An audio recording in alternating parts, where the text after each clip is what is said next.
Good morning, YouTube. It is January 25th, and I'm back at it.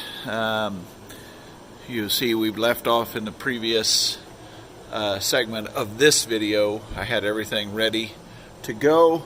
I had to wait for Massey, Coons Equipment, Arthur, Illinois, to get me these new shims, part number 364434X1, because when we had to torch the bearings, which are right here, we got into those. Book talks about those. This one had two. They are the same thickness right here, and they are going to go right now right on here. So we're back there to what we need.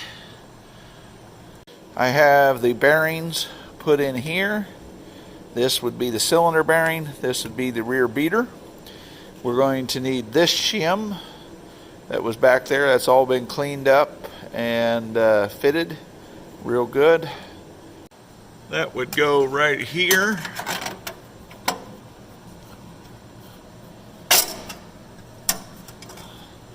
Has a notch that goes up in there. I did have to, I think this was put together and then the top on.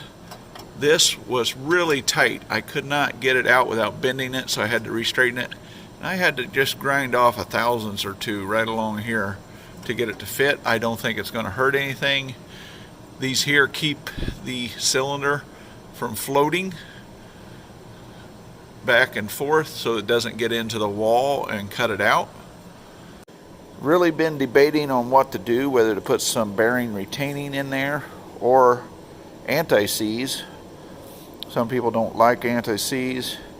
I don't know what I'm going to do yet, but we're going to get these bearings mounted next. Timothy was so kind to clean our hardware the other day when we quit, last Saturday I think it was. I did not paint the back of these because I want them to mount up with no paint between them so that we get tight fit to the side of the combine. Alright, we are ready to slide the bearing on. I have opted to put a small amount of Never Seize on there because it sure would be nice to pull these off if you have to change them instead of cutting.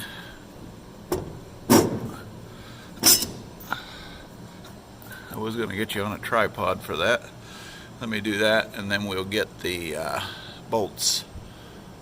nuts installed. We'll have to put the lock washers on now, and the nuts.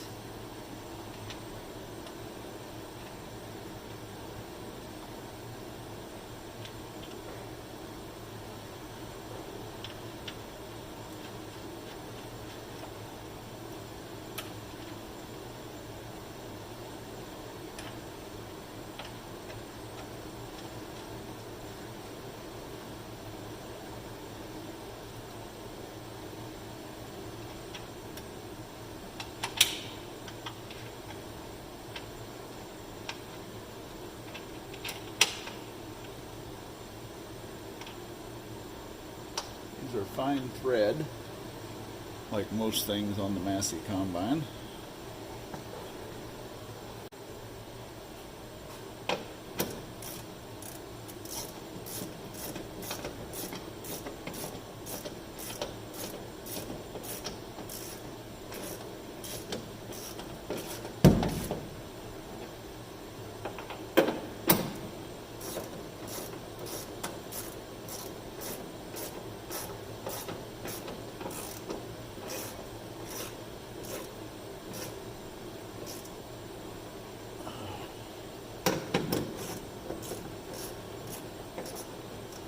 Remember, make sure you have your shims so that the beater does not float side to side, so that you don't eat out the side wall of the combine.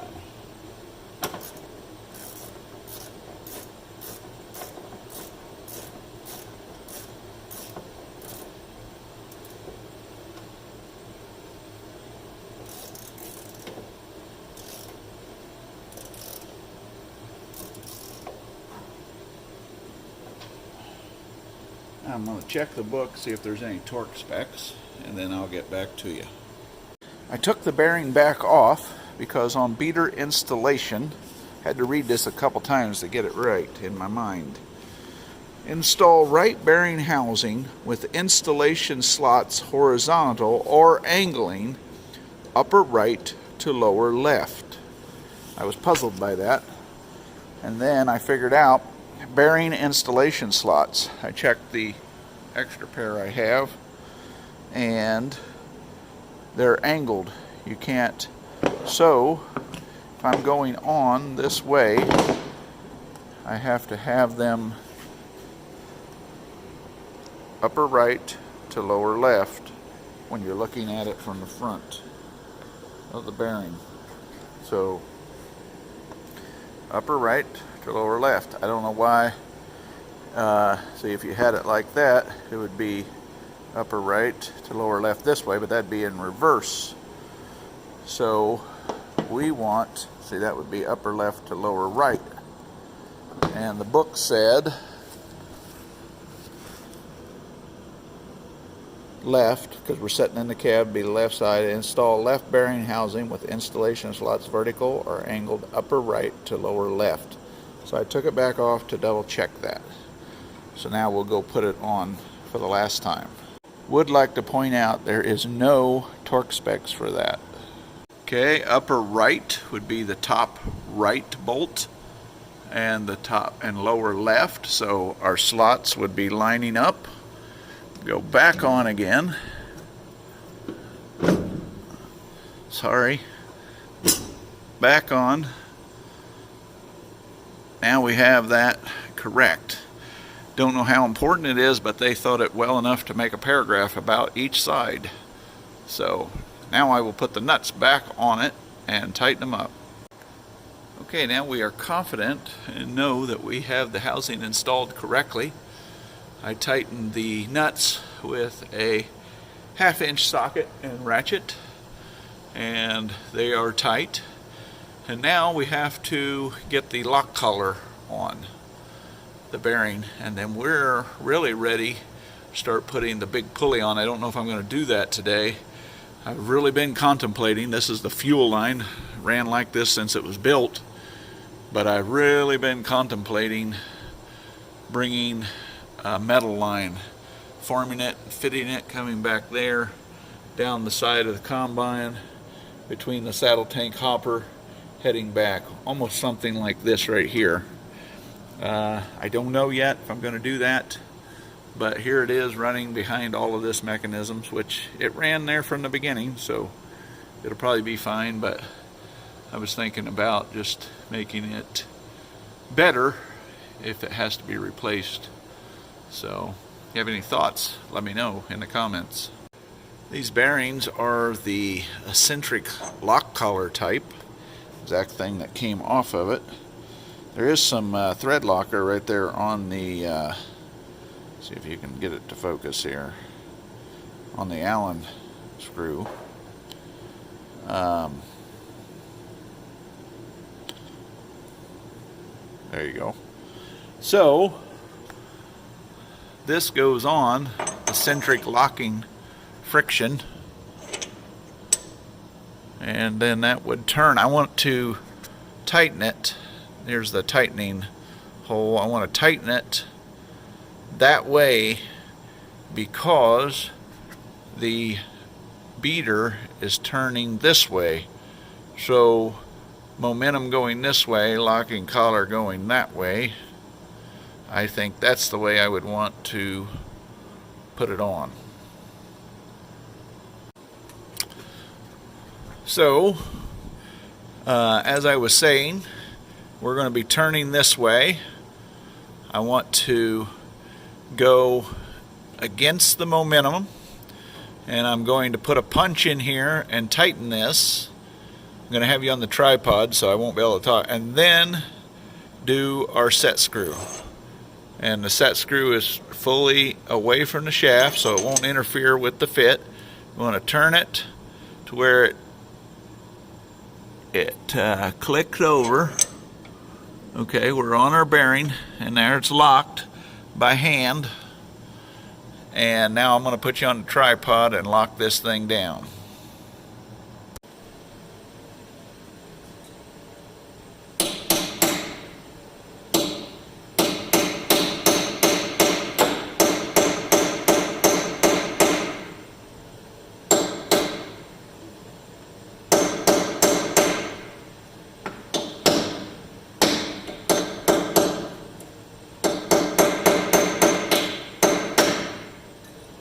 Pretty snug.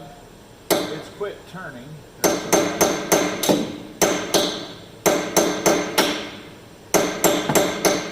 Alright, I don't think I can get it any tighter.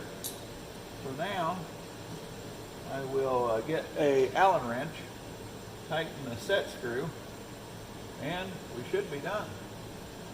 Before you ever put your lock collars on, you want your bearings mounted solid. Make sure it's all the way on your shaft. You don't want any tension holding the bearing on the collar, and then tighten these up. You'll be binding everything up and it will come loose or make things even worse. 5/32 Allen wrench.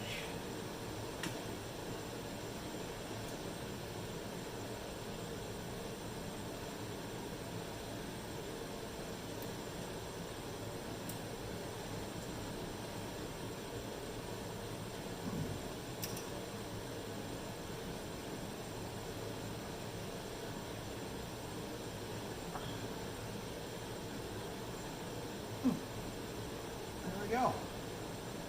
All right. The rear beater bearing is installed.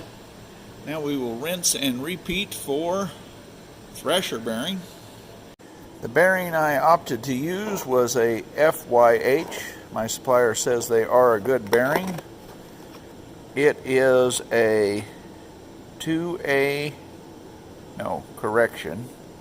It is a SA 21031 FP9. The only thing I think that could have been different with these, that number probably tells you, it had a grease track in it, but these are non-greasable. I put it in anyway. I don't think it'll be an issue. So that's what I did. Got two more for the other side. And then these FAG bearings are going to be for the engagement pulley when we go to put that mechanism in, which is next. And these are made, I forget where they're made. FYH bearing. It doesn't say on it. Doesn't say where it's made. I'll look into that and let you know.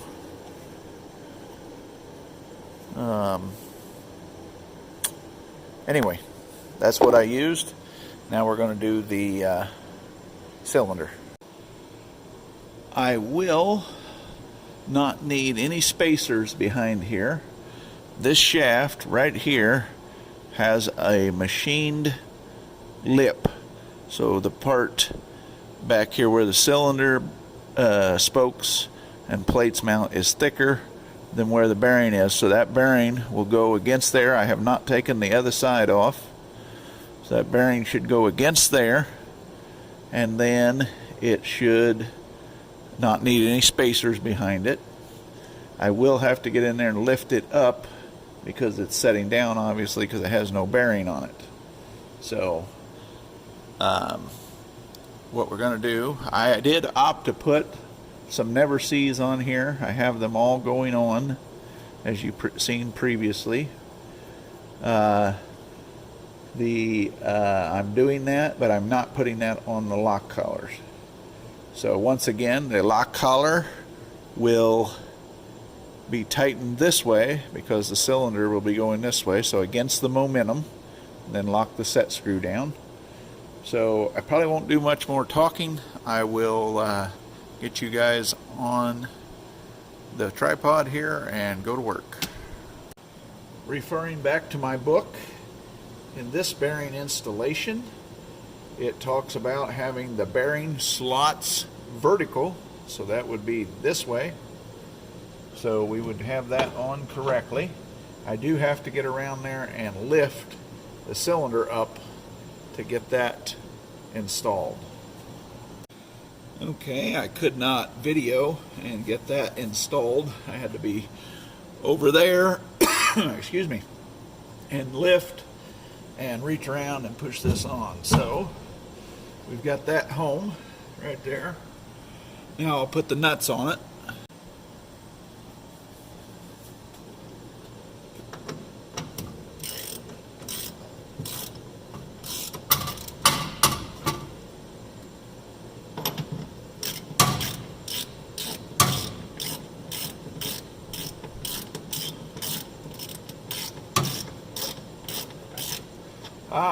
I'm making one mistake here.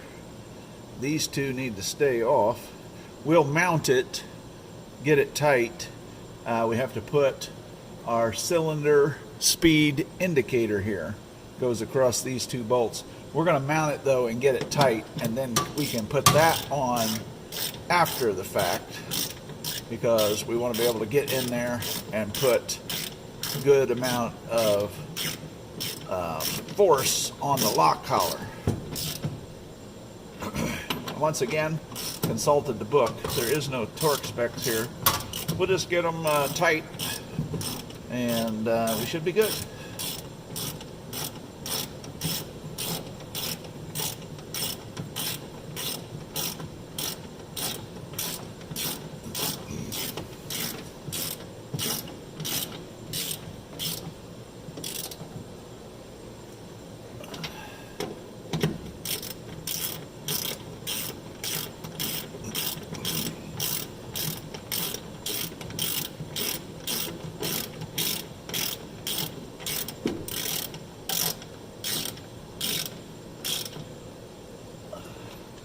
One of the things I'm going to have to do, this part here is discontinued, and I believe the end is broke off of it. That is the variator speed indicator lever on the console. It moves kind of like a choke cable, and it gives you a position of where you're at on your variator, whether you're all the way forward or all the way back or in the middle. Kind of gives you just a bar guide up there. If you're familiar with 300s, you know what I'm talking about. Anyway, that part is discontinued. So we've got another parts 300. I don't know if we took it out of that other one or not. We might have. And so these are getting tight. We have our lock washers behind them. You don't want to get too carried away and twist them off, or your work will really begin. But you want that to pull the bearing tight against the side of the combine before you put your lock collar on. I do want to give you the part number. I did not buy my bearings from the dealer because they all came out of Mexico. I do want to give you this part number. This was the bearing on the cylinder. It's a FYH bearing, SA20926FP9. So that will go on the other side of the bearing at the appointed time, or other side of the thresher at the appointed time, because when we get to that side, we'll do those bearings on that side. So just wanted to give you a shout out on what that was.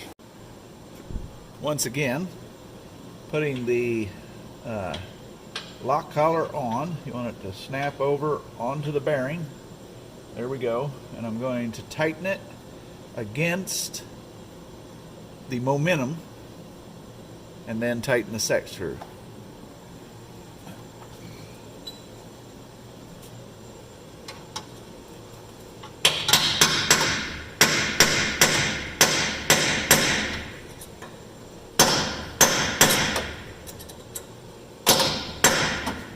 I think that will be sufficient.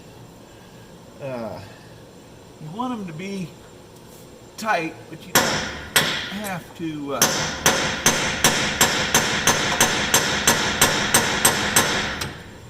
get super crazy on them.